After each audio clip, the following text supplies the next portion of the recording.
Uh, aðeins að fara yfir nánar hópverkefnið sem við töluðum í seinustu viku og við skoðum þá og erum með hönnun þarna og getum skoðað hvernig griddið og eitthvað svona. En hópavinnan og tengingin við GitHub þá eitthvað sem þið þurfum líka að koma ykkur saman sem hópur. Og það þá að eitthvert í hópnum þarf að taka að sér að búa til GitHub repo fyrir verkefnið og bjóða hinum í hópnum inn í það. Þannig að þau hafi commit réttindi. Þannig að ef ég bý og ég ætla að vinna það með þér, þá þarf ég að gefa þér sérstaklega leyfi til að mega pússa breytingunum í repoið mitt. Og það gert með því að fara í settings og collaborators and teams. Og þá þurfum við bara að logga okkur inn hérna og add people. Og ef þið eruð ekki með GitHub student aðgang, þar sem þið fáið í raun aðgang að því að búa til falda repositories og gefa aðgang, þá getið haft þetta líka bara opið. Þá bara hvíslið bara hinum og hérna, en þú veist, þið eru alltaf að vinna ykkur eigin verkefni en þið getur svo sem alveg tala líka saman hvernig þið ætla að leysa þetta sem stór hópur og executa það síðan í ykkar minni hóp. En til þess að gefa í raun aðgang þá þarf að gera hérna og segja add people og finna einhvern og gera bæta við, þá má viðkomandi gera breytingar í repoið. Síðan þarf í raun að taka þessa grunnvinnu eins og ég er búinn að vera að gera núna, setja upp þessi tól, setja upp Netlify build step, committa þessu og passa að öll hin í verkefninu geti unnið þetta.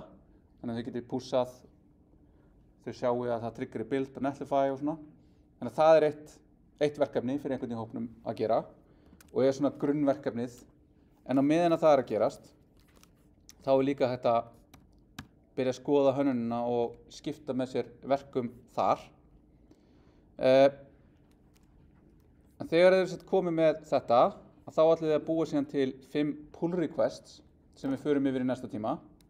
Þá það í raun tækifæri til þess að vera að vinna saman í hóp, búa til tillögu að breytingu eða tillögu að pulli. Ég að biðja að fá að pulla eitthvað sem pullað fyrir ekki. Ég að biðja að einhver pulli frá mér breytingu.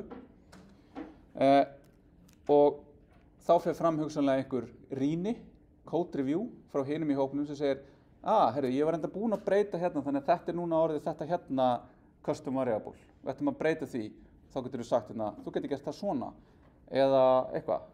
Og svo farið fram og tilbaka í þessu, gefið samþykki á breytinguna, breytingin sett inn og verður partur af heildarverkefninu. Og það alltaf gaman að sína dæmi sem ég tek alltaf við Stafrænt Ísland sem að búa til Ísland.is. Til dæmis ef þið fenguð ökuréttindi nýlega, fóru í gegnum allt ferlið í gegnum Ísland.is, þar sem þið bara þurftu að skrá okkur inn, þið þurftu ekki að fara með eitthvað niður til sýslumanns, fara með eitthvað til þarna og fara á milli mörgra staða.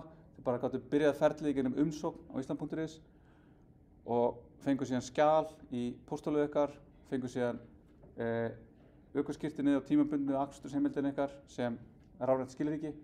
Allt þetta keyrir í gegnum eitt projekt sem heitir bara Ísland.is og á GitHub og haldið utanum bara á nákvæmlega sama hátt, bara aðeins flóknara. En ég var að sýna ykkur, stóru myndin alveg eins, að þetta bara GitHub repo, þetta bara hérna 12.740 commit sem átt sér stað í 16.200 pull requestum og hver einasta pull requesta fer í gegnum review og það eru hundruðir forritar á Íslandi sem hafa unnið í þessu og við getum tekið bara eitthvað hérna, eitthvað sem með mörgum kommentum hérna á þess að singla út einhvern ákveðið. Þetta endur í appinu, það ekki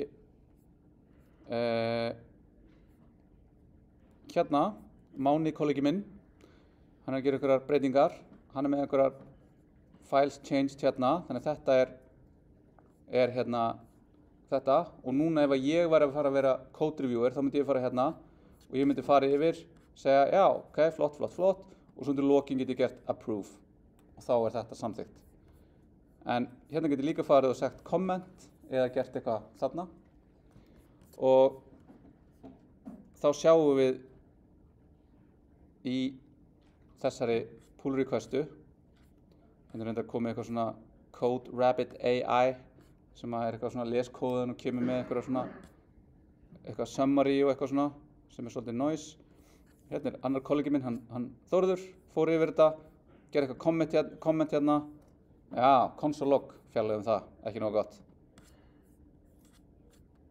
Og þá fór þetta hérna, það var lagfæring, eitthvað, fleiri komment, laga og í lokin samþykkt. En núna þarf að hérna, það er eitthvað smá eftir hérna sem á eftir að laga. Code Rabbit að biðja einhverjar breytingar. Það að segja bara, nei, hættu þessu. Og svo þetta mergea þessu við main, það að segja, taka allar nýlega breytingar sem áttu stað og meðan að þetta var að fara í gegn. Og svo mergea þessu og þá fer þetta inn. Og hvert einasta commit, ok, kannski ekki alveg hvert einasta, en eiginlega hvert einasta commit sem fer hérna inn á main branchið, fer í gegnum pull requestu. Þá sjáum við hérna pull requesta. Og hver einasta pull requesta getur haft 1 til 150 commit eða meira. Þannig að þetta í raun öll sagan allar breytingar frá byrjun þessa verkefnis í þessu GitHub repo. Og öll þau sem vinna í þessu verkefni eru með þetta repo á tölunni hjá sér og eru að vinna í því og hafa svona skrift og eitthvað og alls konar Og það package.json hérna, bara fullt af einhverjum öðrum tólum og package.json með fullt af einhverjum skriftum. Þú veist, þetta eru sömu pælingarnar, bara miklu meira. Þannig að þetta ykkar fyrsta skref ég átti að geta gert svona. Yay! Ok, þannig að þetta svona partur af þessu. Tólin, uppsetningin og allt það. Og klassísku forritari ætla að taka 3 mínútur í að fara síðan yfir hönnunina. Af því að hönnunin það ekki bara eitthvað einfalt. En við vorum aðeins búin að skoða það að þá í raun það sem þið þurfa að spá í núna hvernig ætla að skipta með ykkur verkum hér. Eitt ykkar gæti tekið á sig að skoða þetta stóru myndina. Og þá það, hérna ég með þetta homepage og ég með hérna að þessir hérna kubbar eru svolítið í röð við þetta, hvernig ætlum við að layouta þetta hérna á milli hvort annars. Og svo þurfum við förum inn í þetta hér, hvernig ætlum við að setja upp heading og þessi cards sem eru hérna inni. Þannig að þá getur einhver tekið að sér að taka að sér að gera cards og card, eða einhver tekur að sér að gera card og einhver annan tekur að sér að gera cards, einhver annan tekur að sér að gera þennan hérna header, einhver annan tekur að sér að gera navigationið, einhver annan tekur að sér að gera footerinn og þetta hér. Og svo þarf að búa til HTML-ið, setja það inn, mergea inn öllum breytingunum og hægt og rólega verður verkefni til. Og þá ef einhver að taka sér að gera cards, þá það þessi cards og þessi cards.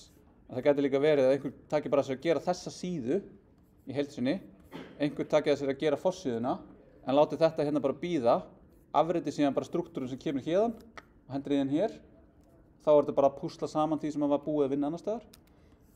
Og svo getur ykkur verið hérna, sem gera það saman með þetta hér. Þessi hérna header og þessi hérna header, eiginlega alveg eins. Þannig að svo sem maður myndi gera headerinn, myndi gera hann og svo myndi ykkur aðlaga eða afritan hingað og þannig að það er að hugsa það hvernig þið ætla að skipta hönnuninu upp í hluta og svo útdeila verkefnunum hver ætlar að gera hvaða hluta. Einhverjar spurningar varðandi þetta? Þið hafið tækifæri alveg í næstu 3 fyrirlesturum að spyrja spurninga og núna fá aðstoð í dæmatímum. Og það sett frí núna, það skila á WAF 6 í, það verkefna frí á litlu verkefnunum. Þannig að WAF 6 skil núna á 5. daginn og svo ekki WAF 7, verkefni 7, sem í JavaScript-verkefni fyrir næstu 2 vikur. Þannig að þið hafa alla næstu vinnu til að vinna í hópverkefninu og svo það meðfram að skilum núna í lok október. Okay.